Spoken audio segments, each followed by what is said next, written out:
வணக்கம். எப்பொருள் யார் யாரை கேட்பினும் அப்பொருள் மெய்ப்பொருள் காண்பது அறிவு. வணக்கங்க ஐயா. ஆமா. அ வகுப்பு நல்லா போயிட்டு இருக்கு. 2, 3 பேர் கேட்டுருக்காங்க. பார்க்கலாம். புதுசா. அ சரிங்கய்யா. ரொம்ப நாளைக்கு அப்புறம் சரி, சரி. ரொம்ப நாளைக்கு அப்புறம் 2, 3 பேர் கேட்டுருக்காங்க. பார்க்கலாம் அவங்க பாண்டிச்சேரியிலருந்து. அவங்க பார்க்குறாங்க. புத்தகத்த வாங்கி புத்தகத்த வாங்கி அனுப்பி விட்டேன். அப்புறம் ஆலோசனை கட்டுனா அப்புறம் சொன்னேன். அ சரிங்கய்யா. நான் சொன்னேன் பெண்கள் இப்படி அ நோயில்ல வாழ்றதுக்கு. அப்புறம் சொன்னேன், இதெல்லாம் வந்து பரிணாம அறிவியல் அடிப்படையிலலாம் புரிஞ்சுக்கணுமே தவிர, வெறுமனே உணவு மேல வெறுப்பு, உணவு மேல பொறுப்பு இதெல்லாம் இல்லாம, வெறுப்பு இல்லாமல் நாம் இதை கற்றுக்கொள்ள வேண்டும். நம் 7ஆம் அறிவில் உடம்பு இயங்குகிறதுங்கிற இயற்கை உண்மை. அதை புரிந்து கொண்டவர்கள் தமிழ் மெய்யியல். அதனால தான் நாம வந்து 7ஆம் அறிவுங்கிறது சித்தர்கள் கண்டுபிடிச்சது. அதனால அகத்தூய்மை எப்படி செய்ய வேண்டும் என்று கண்டுபிடித்தவர் ஜெர்மனி டாக்டர். அவர் சொல்லக்கூடிய அந்த பயிற்சியும் நீர் மருத்துவம் ஒண்ணா போகுது. அதனால நமக்கு ஜெர்மனி தான் ரொம்ப முக்கியம். அதுக்கப்புறம் தமிழ் 2 சேர்ந்து தான் செய்றோம். அதனால இந்த உணவு இல்லாமல் வாழுதல், உணவு உண்ணாமல் வாழ்றதெல்லாம் ஒண்ணும் இல்ல. இல்லாமல் வாழணும்னா எனர்ஜி நமக்கு 24 மணி நேரம் கிடைச்சுக்கிட்டே இருக்கணும். அப்ப உடம்பு வந்து ஆமா. Open circuit. வெளிய இருந்து தான் உடம்பு எடுக்குது. எல்லாம் இப்ப பாருங்க, பெட்ரோல், டீசல், நிலக்கரி இதுதான் எரிபொருளா இருந்துட்டு இருந்தது ஒரு காலத்துல. இப்ப பாத்தீங்கன்னா, அதெல்லாம் வச்சு நம்ப முடியாதுன்னு சொல்லிட்டு என்ன பண்றாங்க, சூரிய ஆற்றல், சூரியன்லேருந்து சக்தி, கரண்ட்டுக்கு வந்துட்டாங்க இப்போ. சூரியன்லேருந்து எப்படி கரண்ட் எடுக்கிறது, தண்ணியிலிருந்து கரண்ட் ஆமாங்க. எடுக்கிறது. இப்ப அங்கிருந்து வந்துட்டாங்களே, அதாவது இந்த பழைய முறையெல்லாம் காணா போகுது பாருங்களேன். இல்லையா? ஆமாங்க. அப்படின்னா, ஆமாங்க. அது வந்து பார்த்தீங்கன்னா குளோஸ்டு. அது குளோஸ்டுன்னா உள்ளேயே முடக்கப்பட்டு, இப்படியே நம்ம மூளையில இப்படித்தான் நம்ம மூளைய முடக்கியிருக்காங்க. உணவுங்கிற முறையில முடக்கிட்டு, தவறான முறையில சொல்லிட்டு, நம்ம வந்து உடம்ப சுத்தப்படுத்துறதுக்கு கூட நம்ம சொல்லிக் குடுக்காம போயிட்ட அளவுக்கு நம்ம வந்து மோசம். இது வந்து இப்ப ஏற்பட்ட தவறல்ல. இது 2000 ஆண்டு வருஷம் இந்த பிரச்சனை இருக்கு. 2000 ஆண்டுகள ஆமா. மன்னர்கள் பண்ண தப்பு இது. மன்னர்கள் பண்ண தவறு. அதுக்கப்புறம் கல்வியாளர்கள் பண்ண தப்பு, செய்முறை தப்பு. அதுக்கப்புறம் வெள்ளைக்காரன் வந்து உள்ளத்த எல்லாத்தையும் நாசம் பண்ணிட்டு போயிட்டான். இப்ப செய்முறை செஞ்சு பார்க்கின்ற பொழுது உடம்பு சுத்தமாகுது. ஆமாங்கய்யா. சுத்தமாகறப்ப நம்ம உணவு வேணா வச்சுக்கலாம், வேண்டாம்னு விட்டுட்டு போயிரலாம். அந்த உணவு என்ன பண்ணுது அப்படிங்கிறது தான் விஷயம். உணவு வந்து ஆ ஒரு வகையான உடம்புக்கு வந்து மனதுக்கு வந்து மனதுக்கு வந்து ஒரு போலியான ஒரு மாங்காய் சாப்பிட்டாலும் ருசி தான். அது மிட்டாய் சாப்பிட்டாலும் ருசி தான். 2 ஒண்ணு தான். மாங்காவும் ருசியா தான் இருக்குது. ஐஸ்கிரீமும் ருசியா தான் இருக்குது. ஆனால் அது என்ன பண்ணுது அப்படிங்கிறது தெரியாமயே நம்ம வாழ்ந்தாச்சு. ஆமாங்க.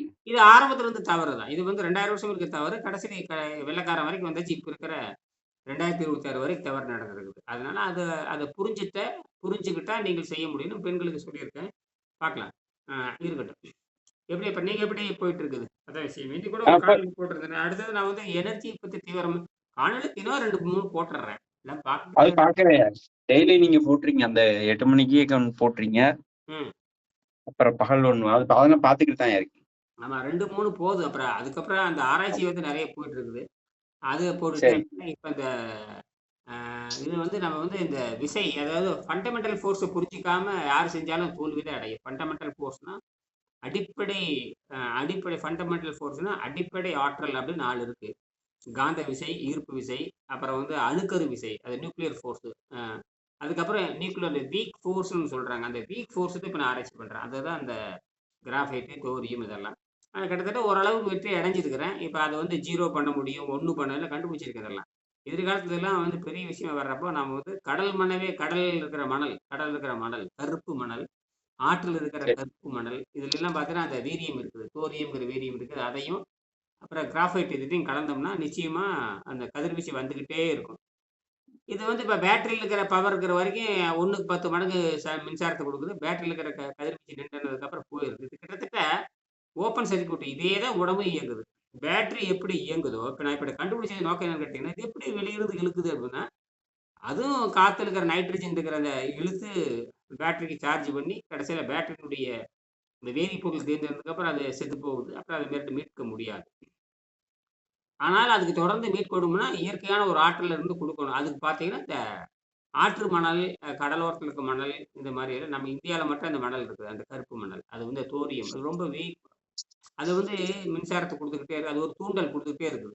எப்படி சோடியம், உப்பெல்லாம் வந்து தூண்டல் குடுத்து வந்து மின்சாரத்த வந்து கடத்துவதற்கு நாம வந்து லெட் ஆசிட் பேட்டரி பயன்படுத்தும் பொழுது, அந்த ஆசிட்டுக்கு உப்பு கூட்டம்னா, அது போயிட்டே இருக்கும். கொஞ்ச நாள் ஆசிட் தீர்ந்து போச்சுன்னா மின்சாரம் நின்னு போயிரும். அதே மாரி இந்த தோரியத்திலயும் அது கடல் மண் மலிவா இருக்குது. அதையும் இந்த கிராஃபைட் நம்ம பயன்படுத்துற இந்த கிராஃபைட்டுங்கிற இந்த கார்பன் 2ம் கலக்கிறப்ப அந்த கார்பனுக்கு தூண்டல் வந்துட்டே இருந்ததுன்னா, வெளியிருந்து நைட்ரஜன் உறிஞ்சுக்கிட்டே இருக்கும்.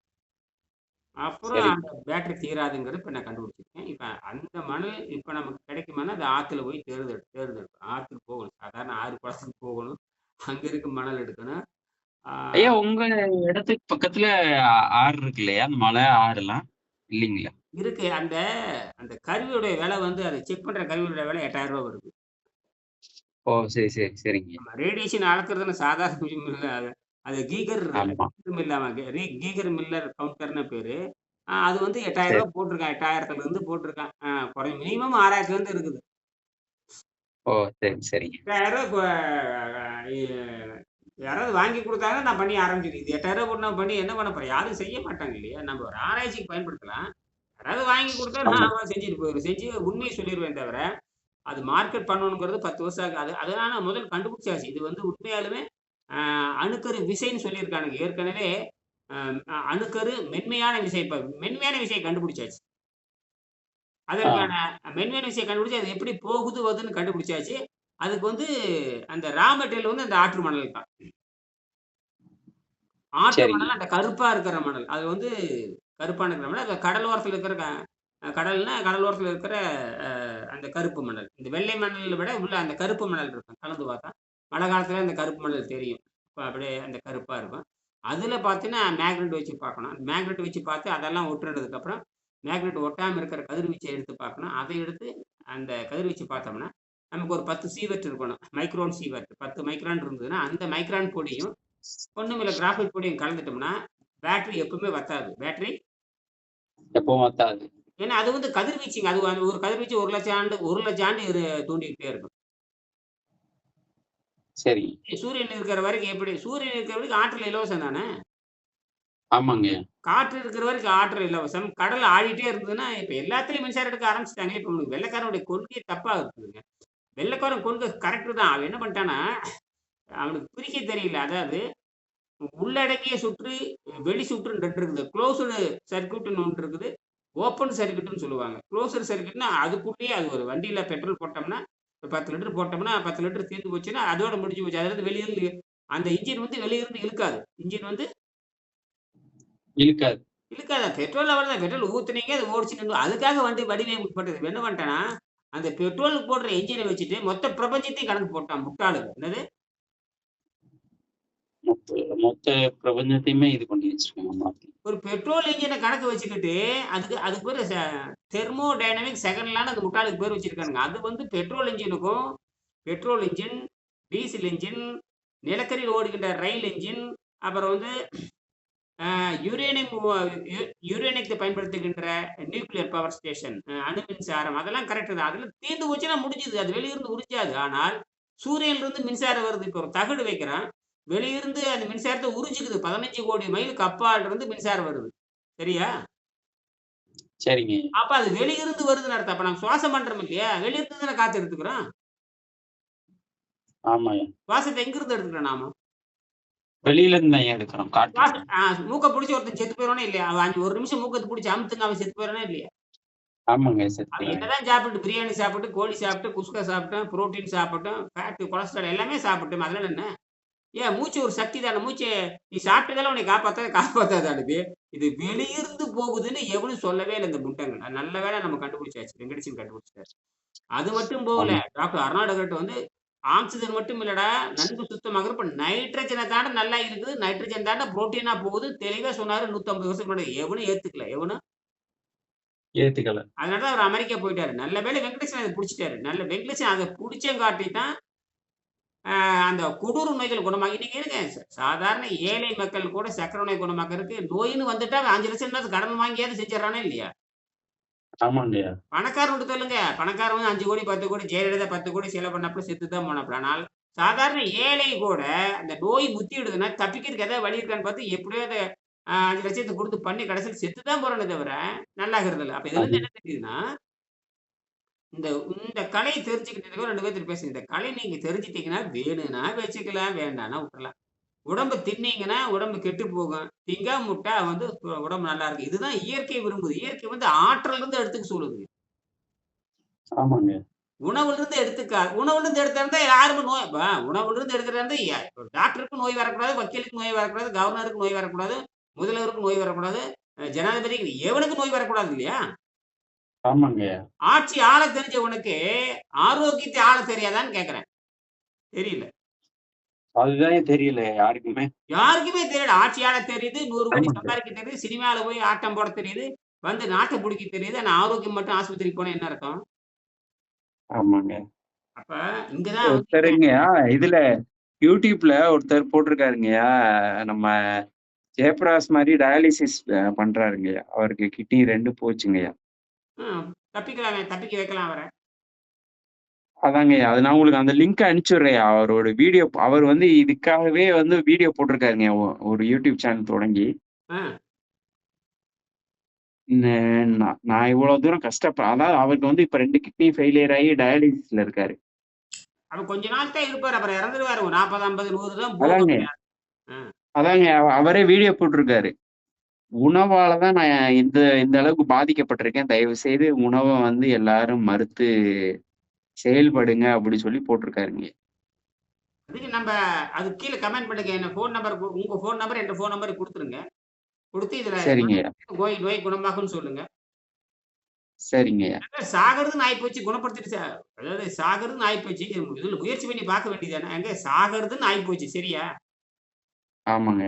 இத இது இது முயற்சி பண்ணி பாருங்க. அது நன்மை அடைஞ்சு நன்மை அடையலாம். தோல்வி அடைஞ்சு தோல்வி எந்த அளவுக்கு நச்சுத்தன்மை அடைஞ்சிருக்குன்னு சாதாரண விஷயம் இல்ல. அதனால இது இது கடைசி முயற்சி. எய்ட்ஸ் வந்தாலும் என்ன, புற்றுநோய் வந்தா என்ன, சர்க்கரை நோய் வந்தாலும், எந்த நோய் வந்தாலும் இந்த சுத்தப்படுத்துறதுல தான் வெற்றி கிடைக்கும். இல்லைங்க? அவ்வளவுதான். ஆமாங்க. சுத்தப்படுத்தி அது உங்களுடைய முயற்சி தான். உள்ள எந்த அளவுக்கு அழுக்கு இருக்கு, எந்த அளவுக்கு டிஎன்ஏ இருக்கு, எந்த அளவுக்கு ப்ராசஸ் ஆயிருக்கு, முயற்சி பண்ணி பாருங்க. இது ரொம்ப மலிவானது, எளிமையானது, நீடித்து நிக்கக்கூடியது. தப்பிக்கிறதுக்கு வாய்ப்பு அதிகம். அவ்வளவுதான். ஆமாங்கய்யா. ஏன்னா சித்திரவதைப்பட்டு சாகணும். சித்திரவதைப்பட்டு சாகணும். ஒரு ஒரு அடி கூட நடக்க முடியாதுங்கய்யா. ஒரு ஆமாங்கய்யா. நடக்க முடியாது. ஒரு ரெட்டு வச்சா மூச்சு வாங்கிரும். ஏன்னா, இதுல என்ன நடக்குது, இந்த நுரையீரல்ல போய் என்ன ஆகுதுன்னா, இந்த சாதாரண உணவு என்ன ஆயி போச்சுன்னா, இந்த உப்பு இருக்கு பார்த்தீங்களா? அது போய் ஏறிக்கிட்டே இருக்கும். ஆமாங்க. அது போக உப்பு ஏறிட்டு நுரையீரல்ல போய் உப்பும் நீரும் ஏறிக்குங்க. நுரையீரல் ஆமாங்கய்யா. மேல கீழ் பாகத்துல கனமாயிருங்க. நுரையீரலுடைய கீழ் பாகம் இருக்கு இல்லையா? அதுல போய் நீர் ஏறிருது. தண்ணியும் குடிக்க சரி, சரி. முடியாது. அப்ப என்ன பண்ணணும், ஓய்வு இருந்து கிட்டத்தட்ட இவங்கலாம் வந்து 36 மணி நேரம் ஓய்வு குடுக்கணும். 48 மணி நேரம் ஓய்வு குடுத்து ஒரு சைவ உணவு குடுக்கணும். தினம் 2 ஆமா. தடவ காலை, மாலை இனிமே குடுக்கணும். இந்த புழுக்கு புளிக்கையா வந்துகிட்டே இருக்கு. அப்படி எடுக்கணும். தினம் காலையில ஒரு தடவ இனிமா குடுக்கணும். மாலையில ஒரு தடவ இனிமா குடுக்கணும். தண்ணீரை வந்து 50 மில்லிக்கு மேல குடிக்கக் கூடாது அவங்கள. 50 மில்லி ஒரு 50 தடவ 50 மில்லி, 50 மில்லி ஒரு 15, 20 தடவ குடிக்கலாம். தொடர்ந்து 50 மில்லி குடிக்கணும். ஒரு 1/2 மணி நேரம் ஓய்வு எடுத்துக்கணும். அதுக்கப்புறம் ஒரு நாளைக்கு ஒரு 600 மில்லிக்கு மேல அந்த சர்க்கரை நோய் அதாவது இப்ப என்ன நோய்ன்னு சொன்னீங்க? இந்த உப்பு நோய். அதாவது கிட்னி ஃபெயிலியர். அவங்க என்ன ஆமா. பண்ணணும்னா, அந்த ஆமாங்க. 600 மில்லிக்கு மேல போக முடியாது. குடிக்கவும் கூடாது. உப்பு வந்து சேர்ந்துரும். நாக்கிலிருந்து கீழ வரைக்கும் அந்த கோல வந்து படிஞ்சுக்கிட்டு தண்ணி குடிக்க முடியாத ரகல பண்ணுது. ஏன்னா, இந்த ஆமாங்க. வெளிய போகாது. சிறுநீரும் பிரியாது, மலமும் வராதுங்க. 2மே வராது. ஆமாங்கய்யா. வயிறு உப்பு கனம், பயங்கர கனம். ஏங்க நாம நெறைய ஒரு 1/2 லிட்டர், 1 லிட்டர் தண்ணி குடிச்சதுக்கு அப்புறம் கனமாயிரும் சில நேரத்துல. நமக்கே வந்து அந்த ஒண்ணுக்கு போகலைன்னா, நம்ம ஆரோக்கியமா இருக்கிறவனுக்கே 1 மணி நேரம், 2 மணி நேரம் மூத்திரமா இருக்கும்பொழுது நமக்கு எவ்வளவு கஷ்டமா இருக்குதுன்னா, சிறுநீரகமே வேலை ஆமாங்க. இல்லாம சாப்பிடுறதுல உள்ளேயே தங்கிக்கிறது மரண வேதனைங்க அது. ஆமாய்யா. ஷோ அதாவது புற்றுநோய் கூட ஒண்ணும் பிரச்சனை இல்ல. இந்த உப்பு நோய் இருக்குது. அம் ஒண்ணுமே பயங்கரமானதுங்க. உலகத்தில கொடூர நோய். இந்த புற்றுநோயெல்லாம் ஒண்ணும் கிடையாதுங்க. கொடூர நோய் வந்து இந்த சிறுநீரகம் பழுதாகிறது தான். ஆமாய்யா. அது காரணம் இந்த சாதாரண உணவு தான். அதனால நீங்க என்ன பண்றீங்கன்னா, வாய்ப்பு இருந்தா இல்ல எனக்கு அந்த அனுப்பிச்சு விடுங்க. நான் போட்டு என்னோட எண்ண போட்டுறேன். முடிஞ்சா கத்துக்கடான்னு சொல்லி அவனுக்கு பழைய வீடியோ சரிங்க. அனுப்புவேன். புத்தகத்த அனுப்புவேன். ஏதோ ஒண்ணு பண்ணுவான். வசதியா, வசதி இல்ல. எவனா இருந்தாலும் நமக்கு என்ன? தப்பிக்கிறான் தப்பிக்க. ஏன்னா இது வந்து அவன் முடியாதுன்ட்டான். அவன் யாருனால முடியாது? சார் அது கிரேக்க மருத்துவம். ஆள அது கிரேக்க நாட்டு மருத்துவம். கிரேக்க நாட்டு மருத்துவத்த திருடி அமெரிக்காவுல இருக்கிற வட அமெரிக்கா, தென் அமெரிக்கால காட்டுவாசிகள் இருக்கிற மூலிகைகளும் திருடி, எந்த வரலாறும் இல்லாம, எல்லா மருத்துவத்தையும் மட்டம் தட்டி, நாங்க குணமாக்க முடியும், குணமாக்க முடியும்னு பொய் சொல்லிட்டு தான் இருக்கானுங்க. இந்தியால இருக்கிற அத்தன மருத்துவர்களும் பொய் சொல்லிட்டு தான் இருக்கிறான். ஆமாங்கய்யா. ஏன்னா வேறு குணமாக்க முடியும், சொல்லிட்டே இருக்கிறோம். மருந்தினால் நோய் குணமாக்க முடியாதுன்னு, கிட்னி ஃபெயிலியருக்கு மருந்து, மாத்திரைகள்னு அவன் லிஸ்ட்டே குடுத்துருக்கிறான். ஆ இது ஆமாங்க. கிரேக்க மருத்துவம், பிரிட்டிஷ் மருத்துவம் வந்து தன்னுடைய இதுல வந்து பாடத்திட்டத்துல வந்து இந்தந்த நோய்க்கு மருந்து, மாத்திரை இல்ல. அதனால தான் வெளிநாட்டுல இன்னைக்கு நோயாளியா மாறிட்டீங்க. வெளிநாட்டுல அமெரிக்கா, லண்டனு, ஐரோப்பா, இங்கிலாந்து யாரா இருந்தா இது அங்கெல்லாம் பார்த்தீங்கன்னா, ஆப்பரேஷன் நிலைக்கு போனா மட்டும் தான் நீங்க மருத்துவர சந்திக்க முடியும். நீங்க நெனச்ச நேரத்துல நம்ம வந்து மளிகை கடையில போய் மாத்திரை வாங்க மாரிலாம் அமெரிக்காவுல சாத்தியமே இல்ல. அமெரிக்காவுல ஆமாங்கய்யா. அங்க பிரிஸ்கிரிப்ஷன்லாம் இல்லாம குடுக்க மாட்டாங்க. ஏன்னா எல்லாமே அரசாங்க கட்டுப்பாடு. மருந்து, கல்வி, ஆ ராணுவம் இதெல்லாம் மருத்துவம், ராணுவம், கல்வி கிட்டத்தட்ட எல்லாமே அங்க அரசாங்கம் தான். மற்ற தனியாருக்கு அங்க வேலையே கிடையாது. தனியாருக்கு இங்க வேலையே கிடையாது. வேலை இல்ல. எவனும் மளிகை கடை வைக்கிற மாரி, டீ கடை வைக்கிற மாரி எங்க மருந்து கடை வைக்க முடியாது. சரிங்களா? ஆமாங்க, அதனால ஆமாங்க. வந்து அப்படியே நீங்க போனனாலும் உங்க மைக்ரோ சிப் இருக்கும். உங்களுக்கு சிப்ல குடுத்துருவாங்க. எலக்ட்ரானிக் சிப்ல குடுத்துருவாங்க. அந்த சிப்ப குடுத்து உள்ள போட்டு பார்த்து உன்னுடைய ஃபுல் டீட்டெயில் பார்த்துட்டு, உன் வரலாறுலாம் பார்த்துட்டு, உனக்கு இந்த நோய்க்காக ஏற்கனவே மருத்துவர்கள் பரிந்துரைக்கிறாங்க.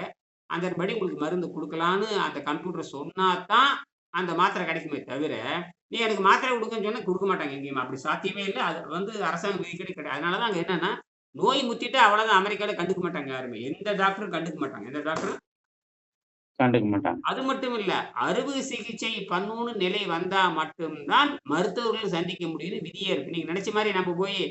20 குடுத்துட்டு, இன்னும் ரூ. 200 குடுத்துட்டு போய் டாக்டர் போய் கன்சல்ட் அங்கலாம் அங்க கிடையவே கிடையாது. ஏன்னா அரசாங்க சட்டப்படி நோய் வந்துட்டா சாவு தான். சரிங்க. நம்ம எப்படின்னா, நோய் வந்துட்டா சுத்தப்படுத்தல தப்பிச்சுக்கலாம். நம்மளது வந்து பரிணாமத்தில போகுது. அவனுக்கு பரிணாம அறிவியலே கிடையாது. யாருக்கு? வெள்ளைக்காரனுக்கு பரிணாம அறிவியல் கிடையாது. அவன் அந்த கிடையாது. பரிணாம அறிவியல ஏத்துக்கிறது இல்ல. அவன் 6ஆம் அறிவோட நிறுத்திக்கிறான். 6ஆம் அறிவு பகுத்தறிவு பயன்படுத்தல. அப்ப அப்படின்னா வாய் ருசி எதுக்கு நீ பயன்படுத்துற? ஆமாங்க. மாவு, கொழுப்பு, புரதம் எதுவா இருக்கட்டும். மாவா இருக்கட்டும், அது அவன் சொல்ற மாரி மாவா இருக்கட்டும், கொழுப்பா இருக்கட்டும், புரதமா இருக்கட்டும். உப்பு இல்லாம ஒரு வெள்ளைக்காரன் சாப்பிட சொல்லுங்க பார்க்கலாம். உப்பு இல்லாம சாப்பிட முடியாதுய்யா. அப்புறம் இல்லல்ல. அப்புறம் என்ன வெங்காயத்துக்கு மாவு, கொழுப்புன்னு பேசுற? ருசி இல்லாம சாப்பிட முடியாதுன்னு சொல்லுங்க. ருசி தாங்க வாய் ருசி தான் பேசிக். வாய் ருசி தான் 5ஆம் அறிவு. 5ஆம் அறிவு ஆமாங்க. அந்த அ வாய் ருசி அ 5ஆம் அந்த வாய் ருசி 5ஆம் அறிவு. அதுக்கப்புறம் பகுத்தறிவு 6ஆம் அறிவு. இந்த ஐம்புலன்கள் தரக்கூடிய உண்மைகள அவன் இந்த அதாவது தொடுகின்ற அறிவு, நகருகின்ற அறிவு, காணுகின்ற அறிவு, நுகருகின்ற அறிவு, வாய் ருசி. இந்த 5யும் புரிஞ்சுக்கிறதுக்கு தான் பகுத்தறிவு. 5யும் புரிஞ்சுக்கிறதுக்கு தான் பகுத்தறிவு. இவன் என்ன பண்ணிட்டான் தெரியுமா? பகுத்தறிவு ஓரமா வச்சுக்கிட்டு, ருசிக்கு உள்ள வச்சுக்கிட்டு உடம்ப கெடுத்து. ருசிங்கிறது மனம் விரும்பும். இப்ப நான் வந்து இனிப்பு திம்பேன். காரம் திம்பேன். 6 சுவை உப்பு, புளி, காரம். உப்பு, புளி, காரம் இப்ப வேற என்ன இருக்குது? இந்த இந்த இந்த உப்பு, புளி, காரம் தான் அதிகமா விரும்புவாங்க. இந்த துவர்ப்பு, ஆமாங்கய்யா. கசப்பெல்லாம் பெரும்பாலும் யாரும் சாப்பிட மாட்டாங்க. உப்பு, புளி, காரம் இருந்ததுன்னா, ராத்திரி 12 மணி கடை, ராத்திரி 12 மணி கடை, இந்த கையேந்தி பவன்லாம் பார்த்தா, அது என்ன இருக்குன்னா, உப்பு, புளி, காரத்த போட்டு உப்பு ஆமாங்க. எதுவுமே தெரியாது. புரோட்டா வேணா, மயிர் என்ன கழுது விட்டைய கூட உப்பு கலக்கி கொடுத்து அடிச்சு நொறுக்கிட்டு போயிருவான். அந்த ருசி இருந்தா சரி. என்னது? ஆமாங்க. ருசி இருந்தா ஓகே. அந்த அவன் தானே சொல்றான். உப்பு, ருசி புளி, காரம் பரமானசா இருந்தா இருந்தது. போதும். அது பன்னிக்கறியா இருந்தா, கோழிக்கறி இருந்தா, மனுஷக்கறியா இருந்தா தானங்க உப்பு, காரம், புளி போட்டு கலக்கி, மனுஷக்கறி அரைச்சு போடுறது நல்லா இருக்காது. எல்லாம் நல்லா தான் இருக்கும். அது என்ன ஆமாங்க. பண்ணது எனக்கு எல்லாம் ஒண்ணு தானே. அசைவம்ங்கிறது மனுஷங்கறியா இருந்தா என்ன? அது மாட்டுக்கறியா இருந்தா என்ன? எல்லாமே அழுகி போறது தானே. நாற்றம் பிடிச்சது தானே. ஆமாய்யா. ஏங்க வடநாடுல இதுல இன்னைக்கு போய் தான் பார்த்தேன். இதுல இதுல ஜிம்பாப்வே, அப்புறம் என்னென்னமோ போட்ஸ்வானாங்கிற இடத்துல பார்த்தா, அங்க யானை கறியவே வந்து அரசாங்கம் வந்து வறுமை வந்துச்சுன்னா, யானையவே வேட்டையாடலான்னு அனுமதியே குடுத்துருக்காங்க. ஏதாவது பெரிய உணவு பிரச்சனை வந்ததுன்னா, யானைய வெட்டி சாப்பிடுங்கன்னு அனுமதியே இருக்குதாம். ஆமாங்கய்யா. அங்க வர அடங்கப்பா! ஆப்பிரிக்க நாடுகள் பூரா அது இருக்குங்கய்யா. ஆமா, அது பார்த்தேன் நானு. அந்த யானை கறி சாப்பிட்டுருக்கீங்களா? ஆப்பிரிக்க நாடுகள்ல வந்து விலங்குகள் எல்லாத்தையுமே வேட்டையாடலாம்யா அங்க. ஆ, ஆ. அந்தந்த ஊர்களுக்கு தகுந்த வறுமை. அதாவது அந்த பஞ்சம், பசி, பட்டியால வர்றதுங்க. அப்ப அந்த விலங்கு வேட்டையா கேட்டேன் நானு. இப்ப பார்த்தேன். யானை கறி எல்லாம் மான் கறி மாரி ஒண்ணு அது விலங்கு கறி, ஆடு, மாடு இந்த மாரி தான் இருக்குதே தவிர பெருசா ஒண்ணும் இல்லைங்க. எல்லாம் ஒரே மாரி தான் இருக்குது. இறைச்சின்னு எல்லாம் என்னங்க ஆட்டுக்கறி என்ன, மாட்டுக்கறி சிறுசா இருக்கு, பெருசா இருக்கு. கொஞ்சம் நாரு பெருசா இருக்கு. அவ்வளவு. உப்பு, காரம், புளி போட்டா சரியா போச்சு. உப்பு, காரம் போட்டா முடிஞ்சுங்கய்யா. உப்பு, காரம், புளி, எண்ணெய போட்டு வணக்கி நெக்குனீங்கன்னா, அப்புறம் பொறு பொறுன்னு ஆயிடுச்சுன்னா, மொறு மொறுன்னு தின்னுட்டு குசு விட்டுட்டு போயிட்டே இருக்க வேண்டியது தான். இவனுங்க இந்த ஆமா. டூர் போறவன் பூரா நம்ம தமிழ்நாட்டுல நெறைய போய் இந்த யூடியூபர்ல பார்த்தா, அங்க போய் அத வேட்டையாடுறானுங்க. கண்டத வாங்கி தின்றுருக்கானுங்க. நல்லா ருசியா இருக்குன்னு ஆமாங்க. பார்த்தா $300 இது $100 $50 என்னடான்னு பார்த்தா அந்த எண்ணெயிலயும் அவனுக்கு ஏங்க நான் அதான் நான் யோசிச்சு அது அவங்க போடட்டு நான் பார்க்குறேன். அதத்தான் நான் பார்த்துக்கிட்டு இருக்கிறேன். என்ன திங்கிறானுன்னு பார்த்தா, எல்லாமே இறைச்சி தான் திங்கிறானுங்க. ஒருத்தன் கூட சைவ உணவு வாங்கி சாப்பிடுறது இல்ல. இல்லங்க. எல்லாம் போறதே அந்த டூர் போறதே வந்து அசைவத்துக்கு தான்யா போறாய்ங்க. இந்த யூடியூபரும் அப்படித்தான் பண்றானுங்க. யூடியூபரும் அப்படித்தான். ஈரோடு, கோயம்புத்தூர் எங்கெங்கேயாலும் போறானுங்க. இந்த யூடியூபரும் எல்லா ஆமாங்கய்யா. நாட்டுக்கும் போறானுங்க. போட்டு போடுறானுங்க. அவன் என்னடா சாப்பிடுறான்னு பார்த்தா, கொடுமை அந்த எண்ணெயில பொரிச்சது, மசாலா அத தான் வாங்கி தின்னு சூப்பரா இருக்குது. ஏங்க நம்ம நாட்ட விட சூப்பரா இது. இருந்தாலும் அந்த ஏன் அந்த சூப்பர்ன்னு சொல்றான்னா, அவங்க என்ன பண்ணாங்கன்னா, மசாலாவ அந்த உப்பு, புளி, காரம், எண்ணெய், அப்புறம் கடுகு, மிளகு, இதெல்லாம் போட்டு மிளகு, பட்டை, போட்டு அடிச்சு நொறுக்கி, உப்ப தூக்கி விட்டு, காரத்த தூக்கி விட்டா முடிஞ்சு போச்சு. அது என்ன அதுல ருசி இருக்குதுங்கிறீங்கல்ல? இந்த ருசிய ஏங்க ருசிக்கு மயங்காத அதுதாங்க 5ஆம் அறிவு தான் ருசி. இப்ப நான் விஷயத்துக்கு வரேன். இந்த 5ஆம் அறிவு ருசியை கடக்காதவன் ஆரோக்கியத்தை வெல்ல முடியாது. ஆமாங்க. ஜீரண நீரை கூட நிறுத்திறலாம். அந்த ஜீரண நீரை கூட நீங்க வந்து இப்ப ஒரு டீ சாப்பிடுறீங்க. ஒரு டீயோ, காப்பியோ ஏதோ ஒண்ணு குடிக்கிறீங்க. ஒரு 3 மணி நேரத்துக்கு எதுவும் கேட்காது. ஆனா நீங்க ருசி இல்லாம டீ குடிச்சிருவீங்களா நீங்க? என்னய்யா கதை? அது இல்லாம குடிக்க முடியாது. அ சர்க்கரை இல்லாம, பால் இல்லாம குடியேன் பார்க்கல. வெறும் தண்ணீல டீ தூள போட்டு கொதிக்க வச்சு குடியேன் பார்க்கல. ம். சும்மா அது கதைங்க. இறங்காதுய்யா. ஏன் ப எ உலகத்திலே பால் ஊத்தி குடிக்கிற ஒரே முண்டங்கள் இந்திய முண்டங்கள் தான். ஆமாங்கய்யா. முண்டங்கள் அவன்லாம் பார்த்தீங்கன்னா, நான் பார்த்தேன். 5 ஸ்டார் ஹோட்டல்ல பார்க்கும்பொழுது பாத்திரம் தனியா வரும், பால் தனியா வரும், சர்க்கரை தனியா வரும். வேணுமுன்னா நீ டிகாஷன் போட்டுக்கலாம். வேணுமுன்னா நீ சர்க்கரை போட்டுக்கலாம். வேணுமுன்னா பால கலக்கலாம். இதெல்லாம் இருக்கு ரைட்டு. எதா இருந்தாலும் அதுதான் இந்த உணவே விஷம்னு சொன்னாங்க. உணவே விஷம். இன்னைக்கு வர வர ஒருத்தர் பேசிட்டு வந்தாரு. ஒரு வண்டியில வந்துட்டு இருக்கிறப்போ, உணவே விஷம். உணவே விஷம் என்ன தெரியுமா அர்த்தம்? உணவே விஷம்னா, உணவு மருந்தாக இருந்து மனிதனை இப்ப நீங்க சொன்னீங்களே யாரோ ஒருத்தர் வந்து சிறுநீரக நோயாளின்னு. உணவு ஆமாங்கய்யா. மருந்தாக சேர்ந்து, சேர்ந்து, சேர்ந்து, சேர்ந்து, சேர்ந்து கடைசியில அந்த மருந்தே யமனாக மாறும். அதனால தான் மருந்து என வேண்டாவாம் யாக்கைக்குனாரு. அப்ப உணவே மருந்துன்னா, மருந்துக்கு இன்னொரு பேரு விஷம்னு அர்த்தங்க. சரிங்க. மருந்துக்கு இன்னொரு பேரு விஷம். மருந்துக்கு இன்னொரு பேரு விஷம். ஆமா. அத புரிஞ்சுக்கவே இல்ல இவங்க. தமிழர்கள் உலகத்திலே அறிவாளி இவங்க தான் நம்பர் 1 முட்டாளும் இவங்க தான். ஆமாங்கய்யா. முட்டாளா இருந்தங்காட்டி கூத்தாடிகளும், விபச்சாரிகளும் ஒழுக்கமற்றவங்க தான் நாட்டு எனக்கு 70, 80 வருஷமா யாரு நம்ம நாட்ட ஆண்டுட்டு இருக்கிறாங்க? கூத்தாடிகளும், விபச்சாரிகளும், ஒழுக்கமற்றவனும், நீதிமன்றத்தால் தண்டிக்கப்பட்டவனும், கட்சி சார்பு அரசியலும், கட்சியில இருக்கிற தலைவனும் ஒழுக்கமில்ல. தலைவனே ஒழுக்கமில்லாத பொழுது தொண்டன் எப்படி இருப்பானுங்க? ஆமாங்கய்யா. அது வாத்தியாரே சாராயம் குடிச்சிட்டு விபச்சாரம் பண்ணிட்டு இருந்தா மாணவன் எப்படி இருப்பான்? ஆமாங்கய்யா. அப்படித்தான் நம்ம நாடு போயிட்டு இருக்குதுங்க. அது ஒண்ணு அத எதுக்கு சொல்றேன்னா, இந்த செய்முறை கேள்வி தெரியும். இப்ப இது ஒண்ணும் இல்ல. இந்த நீர் மருத்துவத்தினுடைய அடிப்படையே வந்து ஒரு திட்டத்த குடுக்குறோம். எந்த அளவுக்கு செய்றீங்க? ஒழுங்கா செஞ்சீங்கன்னா, அப்ப இது வெற்றி அடையணும்னு அவசியம் இல்ல. இந்த அளவுக்கு செய்றீங்க. அதத்தான் இது நம்ம அ கம்பம் அ திருமாறன். கம்பம் திருமாறன் நேத்து வந்திருந்தாரு. நான் சொன்னேன், அவரு கிட்டத்தட்ட 99 விழுக்காடு நோய் நல்லாயிடுச்சு. இந்த ஒரே பெர்சன்ட் தான் இருக்கு. நான் சொன்னேன், "அதெல்லாம் தனிமையில இருந்து செய்யணும். அதெல்லாம் தனிமையில இருந்து செய்யணும்" அப்படின்ட்டேன் நானு. அப்புறம் நல்லாயிடுச்சுன்னா, எனக்கு கொஞ்சம் வேலி போட்டு குடுங்கன்னு சொல்லியிருக்கேன். அது சரி, சரி. வேணுங்க. 3,00,000 ரூபாய்க்கு வேலி போட்டா தாங்க நாம உள்ள உட்கார முடியும். நமக்கு ஒரு இடம் ஆமாங்க. அருமையான இடம் இருக்கு. 50 பேர் கூட தங்கலாங்க. 50 பேத்துக்கு 1 ஏக்கர்ல எத்தன வகுப்பு எடுக்கலாம் தெரியுங்க? 1 ஏக்கரா இருக்குது. 10 பேர் தங்குற மாரி இடம் இருக்குதுங்க. 10 பேர் தண்ணி, கிண்ணி வசதி எல்லாம் இருக்கு. சரிங்க. அதனால அத நம்ம வேற எங்கேயும் கிடையாதுங்க. நாம அந்த இடத்த விடவும் முடியாது. அது கனெக்ஷன்ல இன்னைக்கு 40 ஆமா. லட்சம் போகுது. நான் இதுவரைக்கும் ஒரு 15 லட்சம் ரூபாய் செலவு பண்ணியாச்சு. இப்ப தற்காலிகமா ஒருத்தர் ஏதோ பண்ணிட்டு இருக்காரு. நம்ம வந்து வேலி போட்டோம்னா, இயற்கை வேலி போட்டோம்னு அதுக்கப்புறம் உயிர் வேலி கொண்டு வந்தார். இப்ப உயிர் வேலி வச்சோம்னா மான் சாப்பிட்டு போகுது. இப்ப ஆள் இருக்கிறனால நடமாட்டம் இல்ல. அந்த விலங்குகள வர்றதில்ல. இரவே ஆள் அங்க போர் இருக்குங்க. தண்ணி வசதி இருக்குங்களாய்யா? தண்ணிங்க எல்லாம் இருக்கு. விவசாயமே பண்ணலாம் நீ. சரி. சரி, சரிங்க. விவசாயம் பண்ணலாம். இப்ப நீங்க இப்ப நம்ம வந்து வீட்டு மின்சாரம் இருக்குது. தண்ணி கிண்ணி எல்லாம் தண்ணி கிட்ட இருந்தேன். எல்லா வசதியும் இருக்கு. வேலிய தவிர எல்லாமே இருக்கு. 10 பேர் தங்கலாம். சரி. 2 வீடு இருக்குங்கய்யா. சரி, சரிங்கய்யா. 11க்கு 11 வீடு இருக்குது. 12க்கு 24க்கு கான்கிரீட் வீடு இருக்குது. மேல ஏணி வச்சு சரி, மேல போலாம். மேலேயும் ஏறிக்கலாம். மேல ஏணி வச்சு மேலேயும் போய்க்கலாம்.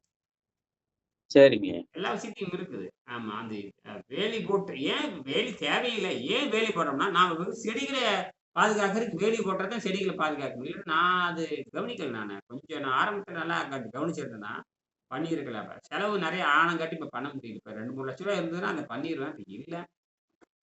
நான் தான் பண்ணணும்னு சும்மா கேட்டுட்டே இருந்தா யாரும் பண்ண போறதில்ல. எப்படி இருந்தே இல்லங்க அது அது இது ஏற்பாடு பண்ணுங்க. இன்னும் ஒரு 6, 7 மாசத்துல போட்டுருவோங்கய்யா. ஏன்னா, இப்ப அதிகபட்சமா போனா அது 850 அடிங்க. 850 அடி இருக்குதுங்க. சரி, நம்ம ரொம்ப சரி, கடுமையான விலையுள்ள வேலிலாம் போட தேவையில்ல. டைமண்ட் வேலியெல்லாம் போட்டா அவ்வளோ வரும். நம்ம வரி கம்பியே போடலாம். அதாவது 120 கல்லு, 130 கல்லு வேணும் நமக்கு. அதாவது 900 அடி கணக்கு போட்டுங்க. 1000 அடிக்கு 100 அடி கம்மி. 900 அடி மினிமம் 900 அடி. அதுல ஒரு 10, 15 கம்மியா இருக்கலாம் அவ்வளோதான். உறுதியா 850 அடி நான் அளந்து பார்த்துருக்கேன் எல்லாமே. ஒரு ஏக்கராவே 850 அடிக்கு மேல வராது. இந்த 850 அடிக்கு 850 கல்லு வேணும். முட்டுக்கல் ஒரு 15, 20 கல்லு வேணும். 120 கல்லு வேணுங்க. அவ்வளோதான். அப்புறம் வந்து ஒரு 6 அடிக்கு கம்பி வேலி போட்டுக்கலாம். வரிக்கம்பி மேல வரிக்கம்பி போட்டு ஒரு குறுக்கால குறுக்கால கம்பி வெட்டி வச்சுட்டு வந்தோம்னா, அதுவே 10, 15 வருஷம் வரும். இப்ப உள்ள நாம வந்து என்ன பண்ணிக்கலாம்னா, அ ஆள்லாம் இருக்கிறாங்க. விவசாயம் கூட பண்ண சொல்லல யாராத்தையும். அதெல்லாம் வந்து தங்கி சரி. கோழி வளர்க்குற ஒருத்தன் வந்து தங்கி இருக்கிறவன். ஆ, அவன்னா பண்ணிக்கங்க, நீ பண்ணிக்க பாதுகாப்பு வச்சுக்க அப்படின்னு. அப்புறம் அந்த மரம் அங்க எல்லா மரத்தையும் மான் தின்னு போட்டு போயிடுச்சுங்க. அதுக்கு காரணம் என்னன்னா, அந்த வேலி இல்லாதது தான் காரணம்.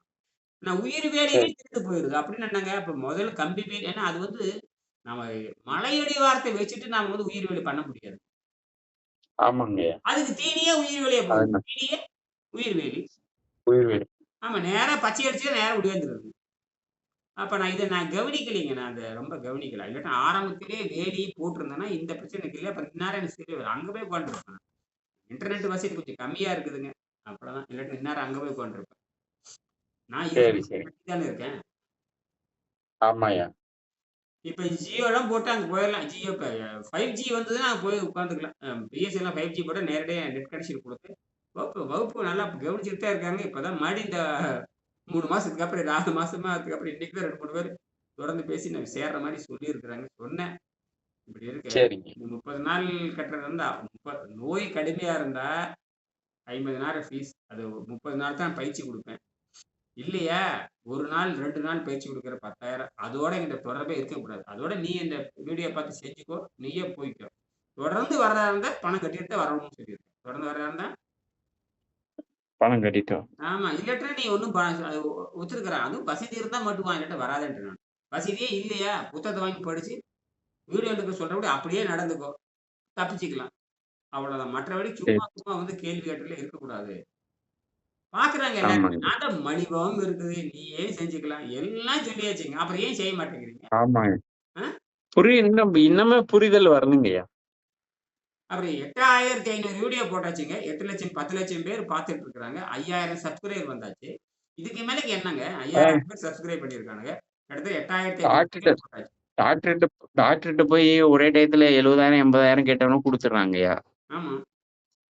நம்ம கேட்கும்போது யோசிக்கிறாங்க.